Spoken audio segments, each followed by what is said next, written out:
Please tell us about the order and how you came to discover it exists. Well, thank you. I'm very happy to be here. The order is truly a secret society. It was founded in the United States at Yale University in 1833. It has continued and exists down to the present day. Each year, the order takes in 15 men, senior students from Yale University. Never more than 15, only once has it been less than 15. In 1946, they took in, I think, 10 rather than 15 members. So what we have is a secret society which, over the last 150 years, has accumulated about 2,500 members, of whom perhaps 500 are alive today. Of this 500, perhaps 100 are actively in pursuit of the objectives of the order. It's not another college fraternal society. Yale University is the only university in the United States, or indeed the world, which has senior societies. These are societies where the 15 are selected in the junior year and actually are initiated at the beginning of the senior year. They stay on campus only 1 year as members. They are called knights. When they graduate, they leave the university, they go out into the world, then they're known as patriarchs. So at any one time you only have 15 knights in existence, and for the rest of their lives they're known as patriarchs, and they work during their lifetime, or a number do, towards the ends of the order. They are pretty much guaranteed success. Certainly they're guaranteed financial success. And in my reading of the material I have, I infer that so long as they go along with the purposes of the order, so long as they gear their careers and their lives towards certain ends, then they are guaranteed success. How did I come to this knowledge? Well, up to 6 months ago, I denied that there was a conspiracy, because frankly I couldn't prove one. I suspected a conspiracy, but I couldn't prove there was one until 6 months ago. Well, a little before 6 months ago, I received the catalog, which is the membership list of the society, all the way back to 1833, and I received some of their internal documents, enough for me to put together the way they correspond with each other, the operations within the order, to some extent their problems, and to some extent their objectives. Now this is the book, An Introduction to the Order, by Antony C. Sutton. It has a skull and bones on the front and 322. The 322 is an identification.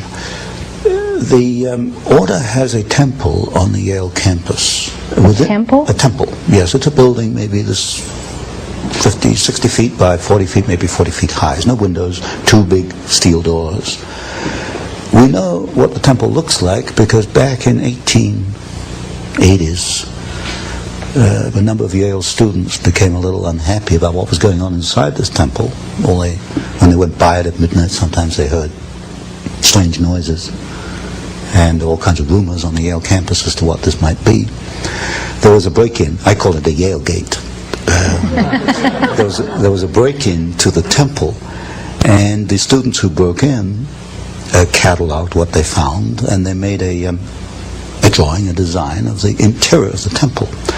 And 3 of the rooms are numbered. One is 322, one is 323, and one is 324. 322 is also, I suspect, the chapter number. And also in correspondence between members, they conclude their correspondence where you and I would conclude yours truly or yours sincerely. They conclude yours in 322. Why 322? There are several theories for this. One is that the order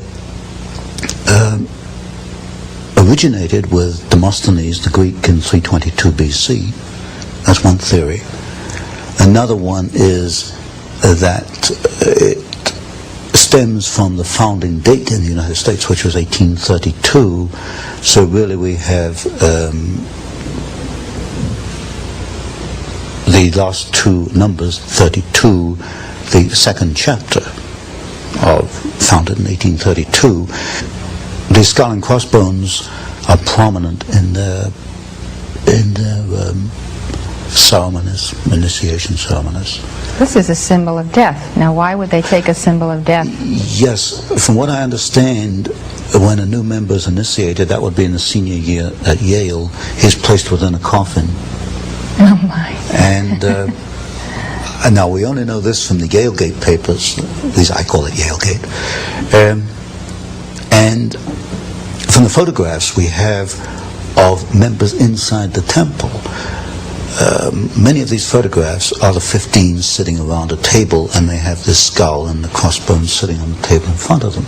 It is the symbol of death, and it has been called the Brotherhood of Death, and I think it probably more adequately should be called the Brotherhood of Death.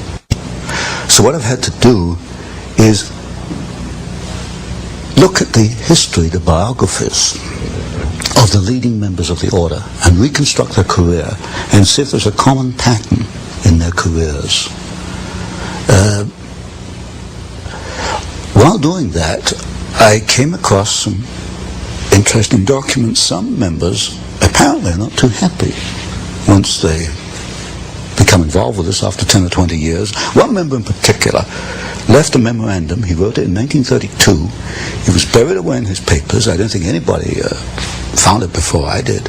And it was a 6-page memorandum on the order, naming some of the members, and said it was the most sordid thing ever happened in the history of man. So, but to come back to my point, I have to reconstruct the objectives. What are the objectives? In the words of one member, might is right. If you have the power, you use it to achieve your objectives. What is the objective? As you look at the histories of individual members, it can only be one thing: to acquire power, to keep power, to use power for their own purposes. That year, that senior year, selects the next group from the junior class. Within the order, each group of 15 are known as clubs. I call them cells because they're very close to the Jacobin cell, the revolutionary cells, but internally they refer to them as clubs. Each club has an identifying number. For example, Averell Harriman is a very influential member of the order, the son of Edward Harriman, the railroad magnate.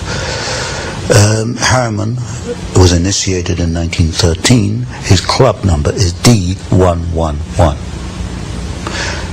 All the other 14 of D111 have died off. Averell Harriman is the only one left.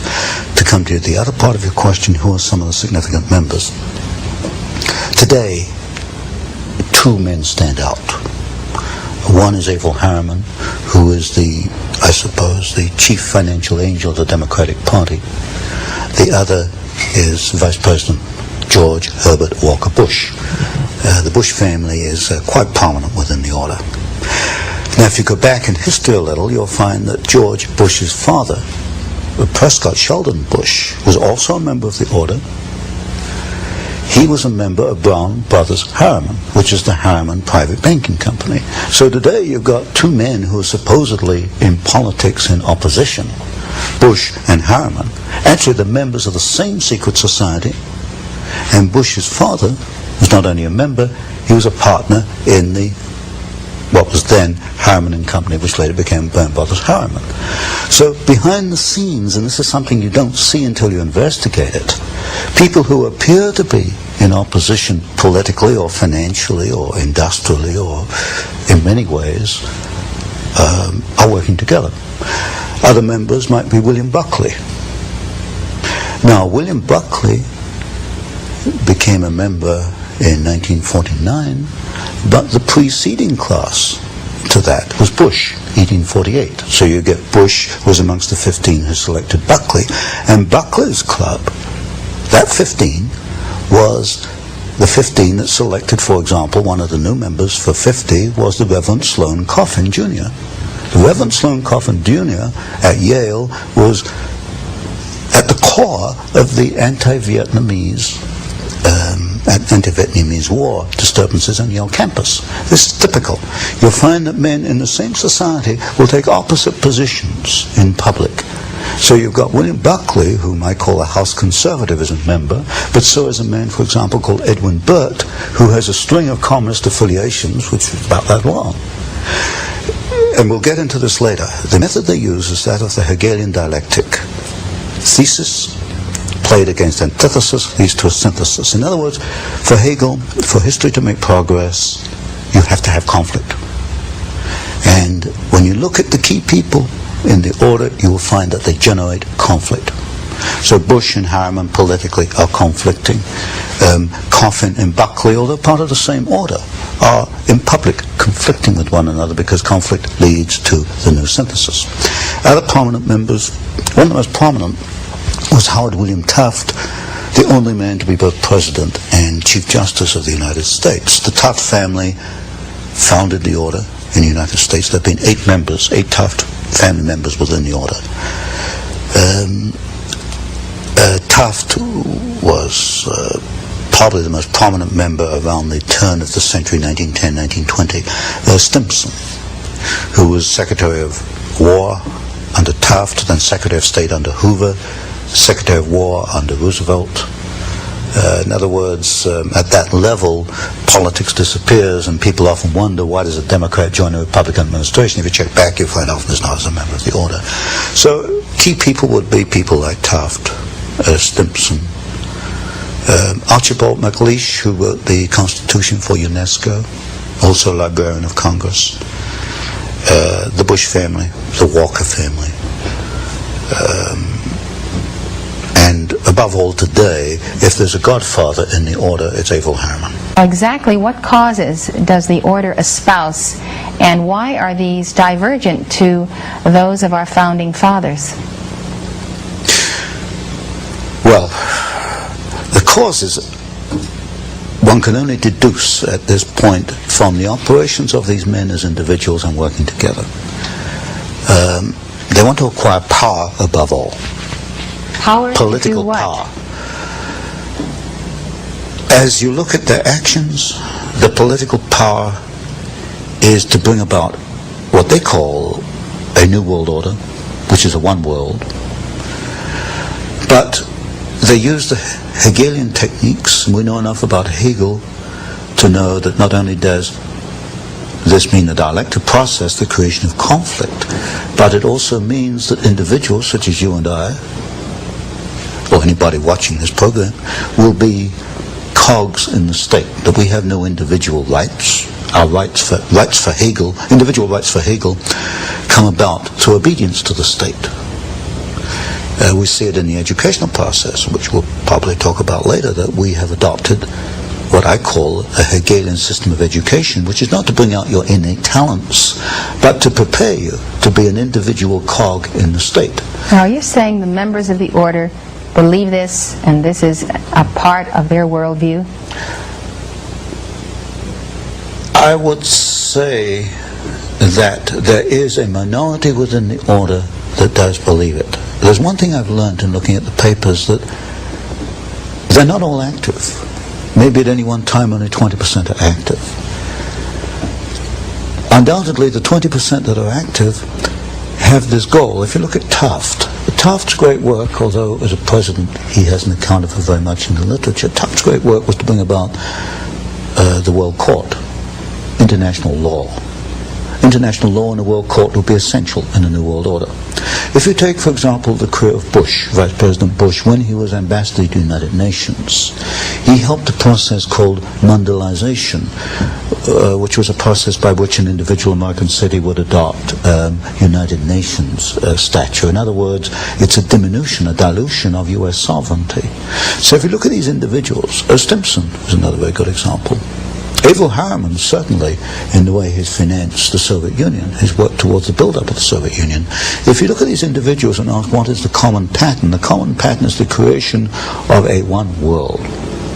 Now, supposedly, these people believe that they are great benefactors of our society, the wise men, those who are especially endowed to rule, and who also believe that the best interests of America happen to be their own best interests as well. I have never seen anything in their literature which leads me to believe that they have our individual rights in their hearts. What I do see in the literature and in the documents is a ruthless drive to acquire power for themselves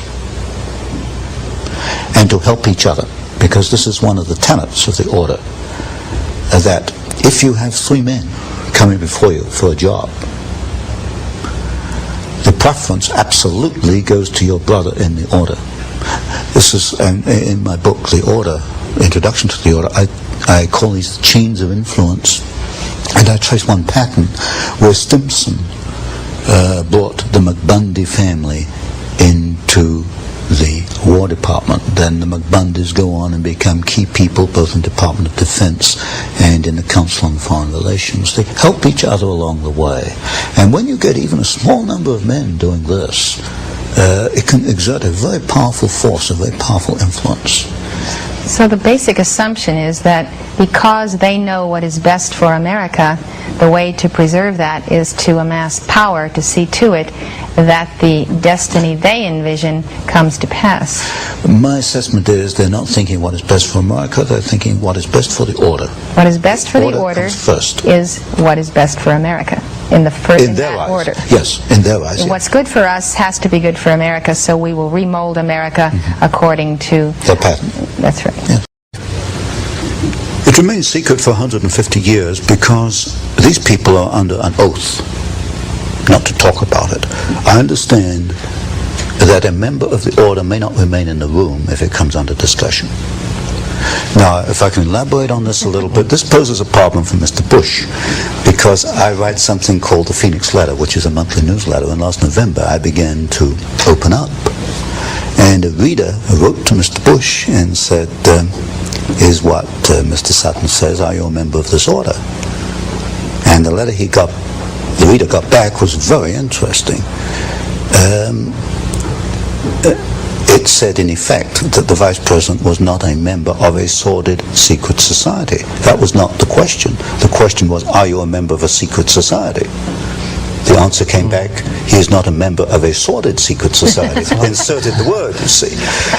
This was a reader who doesn't give up, so he went back again. And I understand that as it stands, as we are now, that Mr. Bush is not willing either to admit he is a member of the order or to deny it, because they're under this oath not to discuss it.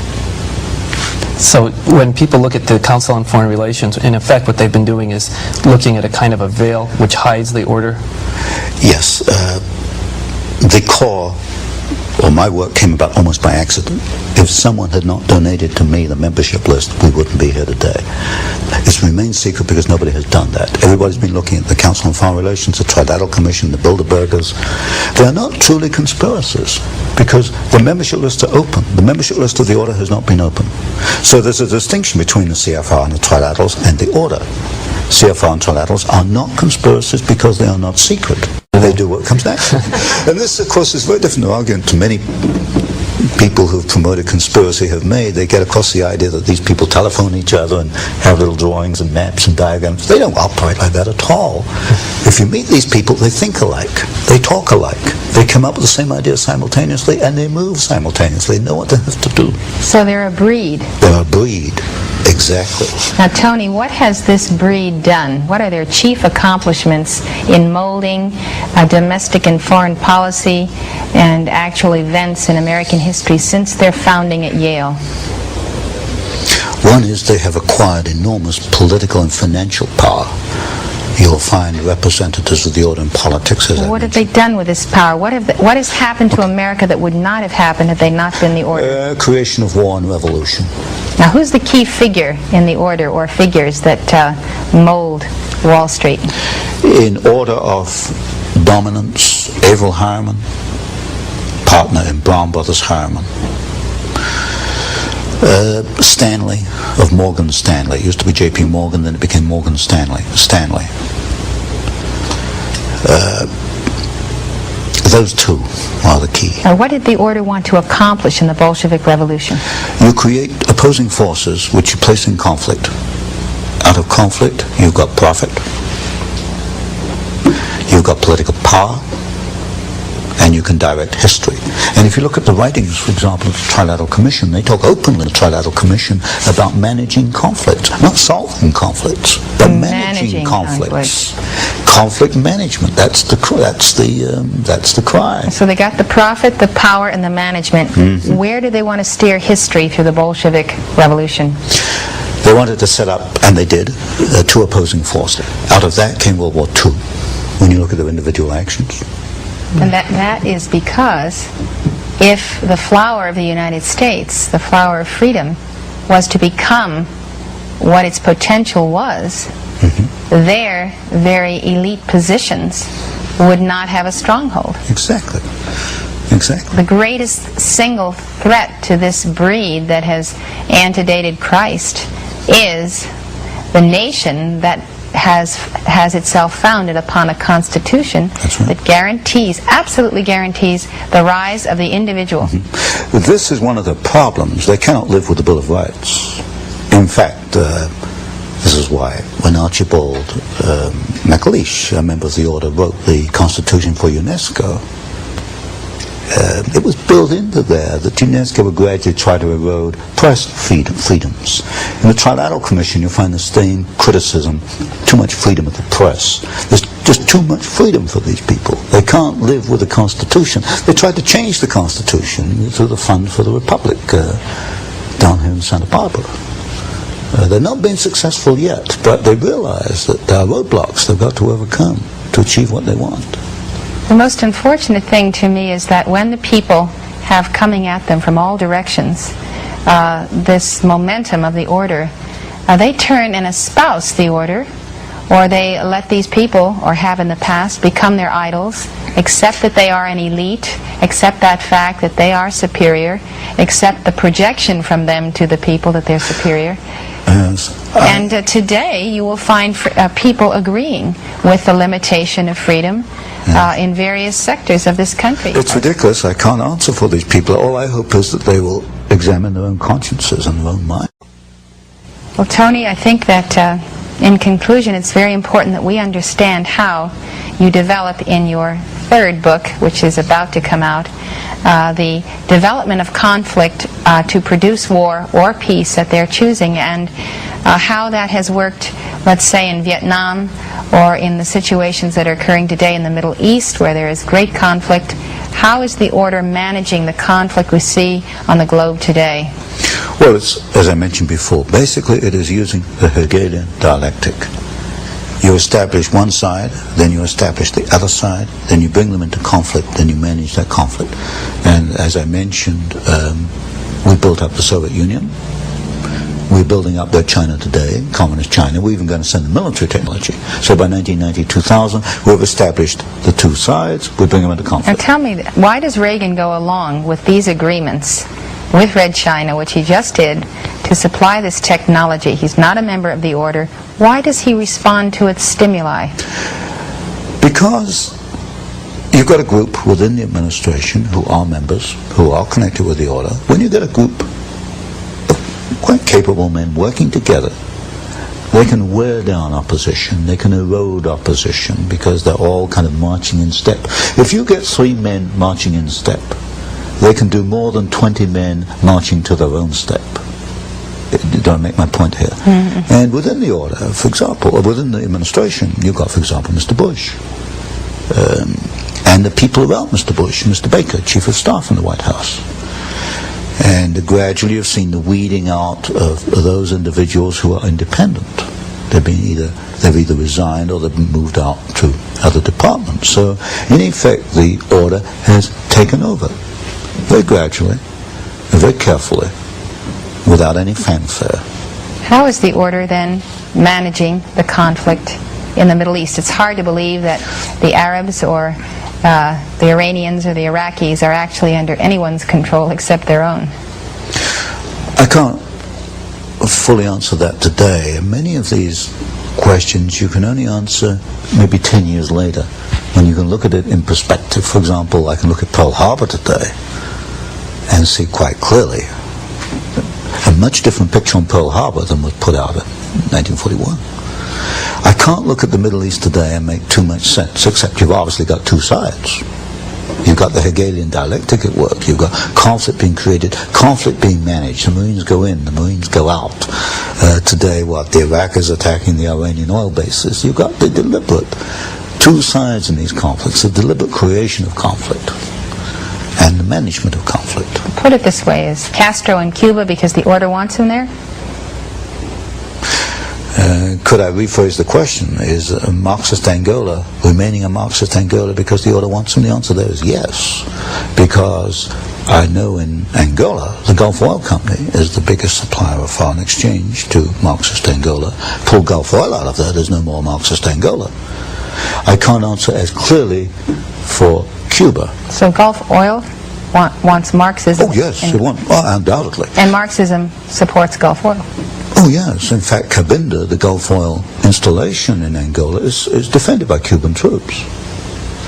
But you see, you've got an interesting phenomena. I think everyone should hear that one more time. I said Cuban troops. Cabinda, which is the Gulf Oil installation in Angola, Marxist Angola, is defended by Cuban troops. So here we have Cuban troops defending a capitalist monopoly. So-called capitalist. But one of the first things you learn in this business is forget about capitalism versus communism. That is absolute nonsense. The two are, behind the scenes, are hand in hand. It's a capitalist-communist conspiracy. One conspiracy. Yes, but you need the so-called conflict between the two to keep people focusing. Look, keep you looking over there. Capitalism versus communism. That makes a nice little picture. You get books on it and films on it. Capitalism versus communism. That's not where the action is. The action is over here.